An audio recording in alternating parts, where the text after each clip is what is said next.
High hello everyone, welcome to my blog. आज सकाळी घरातली कामावरून मी गेले होते गावामध्ये। थोडीफार खरेदी मला करायची होती ब्लाऊज पीसची, कारण एका पूजेच्या कामासाठी हे ब्लाऊज पीस मला आणायचे होते आणि म्हणूनच मी गेले होते।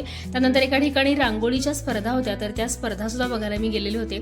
बघू शकता खूप सुंदर सुंदर अशा रांगोळी कलाकृती, म्हणजे देवीचे मुखोटे आहेत, त्यासोबत आपले जे भारतीय सण आहेत, तर याही रांगोळ्या इथं आपल्याला बघायला मिळतात। जसं की गुढीपाडवा असू दे, विजयादशमी असू दे, आणि देवीच्या सुंदर कलाकृती तर जवळपास सगळ्याच जणींनी काढलेले होते।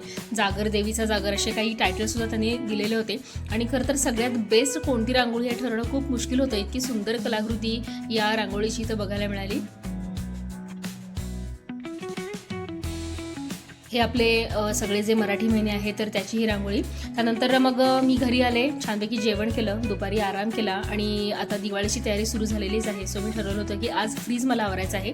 तर उठल्यानंतर चहा वगैरे घेतला आणि मग फ्रीज आवरायला सुरुवात केली। नेहल गेलेली होती भाजी आणण्यासाठी आणि घरामध्ये भाजी पण काही फारशी नव्हती, सो तिला मी लिस्ट करून दिलेली होती आणि भाजी आणायला ती गेलेली होती। आणि मला तर आठवत आहे की साधारण मे महिन्यामध्ये मी बहुतेक फ्रीज साफ केलेला होता आणि आता जवळपास 4 महिने तरी उलटून गेलेले आहेत। त्यामुळं फ्रीज फारसा काही घाण झालेला नव्हता, पण एक आपल्या मनाचं समाधान असतं ना की बाबा आता सणवार जवळ येतात आणि प्रत्येक गोष्ट आपल्याला स्वच्छच पाहिजे।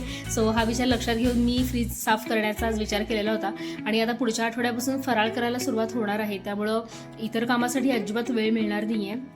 मागच्याही आठवड्यामध्ये मी बरीच स्वच्छता जी आहे तर ती केलेली होती। म्हणजे कसं असतं की इव्हेंट्स नसले की मग स्वच्छतेचं काम शक्यतो मी करतच असते, जेणेकरून एक काय म्हणतो आपण, एक माइंड आपलं फ्रेश राहतं आणि काम करण्याचा उत्साह सुद्धा आपल्याला नक्कीच इथं जाणवत असतो।